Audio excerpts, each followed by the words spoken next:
സംഖ്യാപുസ്തകം അധ്യായം 6. ദൈവമേ, നിന്റെ വേദപ്രമാണത്തിൽ അടങ്ങിയിരിക്കുന്ന അത്ഭുത കാര്യങ്ങളെ കാണുവാൻ എൻ്റെ ഉൾക്കണ്ണുകളെ പ്രകാശിപ്പിക്കണമേ. ആമീൻ. വ്രതസ്ഥരെ കുറിച്ച് ദൈവം വീണ്ടും മോശെയോട് അരുളി ചെയ്തു, നീ ഇസ്രായേൽ മക്കളോട് പറയുക, ഒരു പുരുഷനോ സ്ത്രീയോ ദൈവത്തിന് സ്വയം അർപ്പിക്കേണ്ടതിന് നാസീർ വ്രതം എന്ന വിശിഷ്ടമായ വ്രതം എടുക്കുമ്പോൾ വീഞ്ഞും മദ്യവും വർജിക്കണം.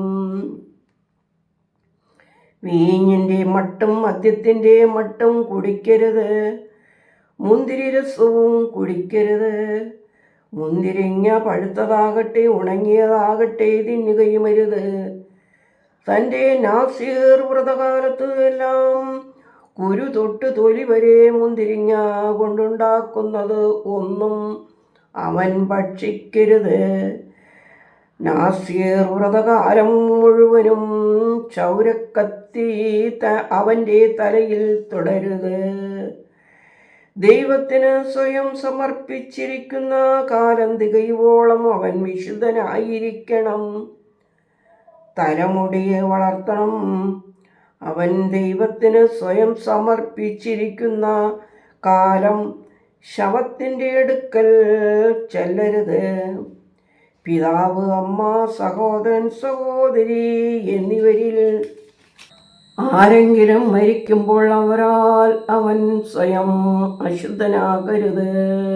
അവൻ്റെ ദൈവത്തിൻ്റെ കിരീടം അവൻ്റെ ശിരസിലിരിക്കുന്നു. നാസീർ വ്രതകാലത്ത് അവൻ ദൈവത്തിന് വിശുദ്ധനാകുന്നു. അവൻ്റെ അടുക്കൽ വച്ച് ആരെങ്കിലും പെട്ടെന്ന് മരിക്കുകയും അവൻ്റെ നാസീർ വ്രതമുള്ള തലയെ അശുദ്ധമാക്കുകയും ചെയ്താൽ അവൻ തൻ്റെ ശുദ്ധീകരണ ദിവസത്തിൽ മുടി വടിക്കണം. 7-ാം ദിവസം അവൻ ക്ഷൗരം ചെയ്യണം. 8-ാം ദിവസം അവൻ 2 കുറുപ്രാവിനെയോ 2 പ്രാവിൻ കുഞ്ഞിനെയോ പുരോഹിതൻ്റെ അടുക്കൽ സമാഗമന കൂടാരത്തിൻ്റെ വാതിൽക്കൽ കൊണ്ടുവരണം. പുരോഹിതൻ ഒന്നിനെ പാപയാഗമായിട്ടും മറ്റേതിനെ ഹോമയാഗമായിട്ടും അർപ്പിച്ച് ശവത്താൽ അവൻ അശുദ്ധനായതുകൊണ്ട് അവന് വേണ്ടി പ്രായശ്ചിത്തം കഴിച്ച് അവൻ്റെ ശിരസ് അന്നു തന്നെ ശുദ്ധീകരിക്കണം. അവൻ വീണ്ടും തൻ്റെ നാസീർ വ്രതത്തിൻ്റെ കാലം ദൈവത്തിന് വേർതിരിച്ച് 1 വയസ്സ് പ്രായമുള്ള ഒരു ആട്ടിൻകുട്ടിയെ അകൃത്യയാഗമായി കൊണ്ടുവരണം. അവൻ്റെ നാസീർ വ്രതം അശുദ്ധമായി പോയതുകൊണ്ട് മുൻകാലം തള്ളിപ്പോകും. വ്രതസ്ഥൻ്റെ പ്രമാണം ഇപ്രകാരം: അവൻ്റെ നാസീർ വ്രതത്തിൻ്റെ കാലം തികയുമ്പോൾ അവനെ സമാഗമന കൂടാരത്തിൻ്റെ വാതിൽക്കൽ കൊണ്ടുവരണം. അവൻ ദൈവത്തിന് വഴിപാടായി ഹോമയാഗത്തിന് 1 വയസ്സ് പ്രായമുള്ള ഊനമില്ലാത്ത ഒരു ആണാട്ടിൻകുട്ടി, പാപയാഗത്തിന് 1 വയസ്സ് പ്രായമുള്ള ഒരു പെണ്ണാട്ടിൻകുട്ടി, സമാധാനയാഗത്തിന് ഊനമില്ലാത്ത ഒരു ആട്ടുകൊറ്റൻ, ഒരു കൊട്ടയിൽ എണ്ണ ചേർത്ത് നേരിയ മാവ് കൊണ്ടുണ്ടാക്കിയ പുളിപ്പില്ലാത്ത അപ്പം, എണ്ണ പുരട്ടിയ പുളിപ്പില്ലാത്ത വട എന്നിവയും അവയുടെ ഭോജനയാഗവും പാനീയയാഗങ്ങളും അർപ്പിക്കണം. പുരോഹിതൻ അവയെ ദൈവസന്നിധിയിൽ കൊണ്ടുവന്ന് അവൻ്റെ പാപയാഗവും ഹോമയാഗവും അർപ്പിക്കണം. അവൻ ആട്ടുകൊറ്റനെ കൊട്ടയിലെ പുളിപ്പില്ലാത്ത അപ്പത്തോടുകൂടെ ദൈവത്തിന് സമാധാനയാഗമായി അർപ്പിക്കണം. പുരോഹിതൻ അതിൻ്റെ ഭോജനയാഗവും പാനീയയാഗവും സമർപ്പിക്കണം. പിന്നെ വ്രതസ്ഥൻ സമാഗമന കൂടാരത്തിൻ്റെ വാതിൽക്കൽ വച്ച് തൻ്റെ വ്രതമുള്ള ശിരസ് ക്ഷൗരം ചെയ്ത് അവൻ്റെ വ്രതമുള്ള തലമുടിയെടുത്ത് സമാധാന യാഗത്തിൽ കീഴിലുള്ള അഗ്നിയിൽ ഇടണം.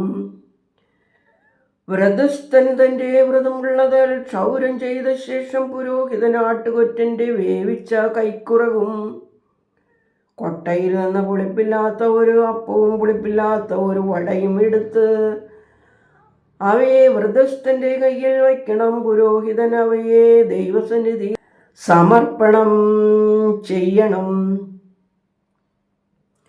ഇത് സമർപ്പിതമായ നെഞ്ചോടും ഉദർച്ച ചെയ്ത കൈക്കുറകോടുകൂടെ പുരോഹിതന് വേണ്ടി വിശുദ്ധമാകുന്നു. അതിൻ്റെ ശേഷം വ്രതസ്ഥന് വീഞ്ഞു കുടിക്കാം.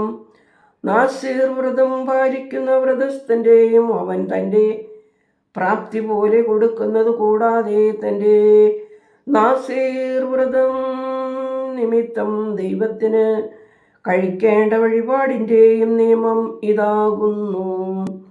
അവൻ പാലിച്ച വ്രതം പോലെ തൻ്റെ നാസീർ വ്രതത്തിൻ്റെ നിയമത്തിന് അനുസരണമായി അവൻ പ്രവർത്തിക്കണം.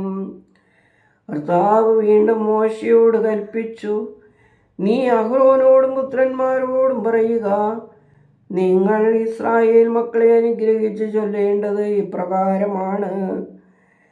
ദൈവം നിന്നെ അനുഗ്രഹിച്ചു കാത്തുകൊള്ളട്ടെ.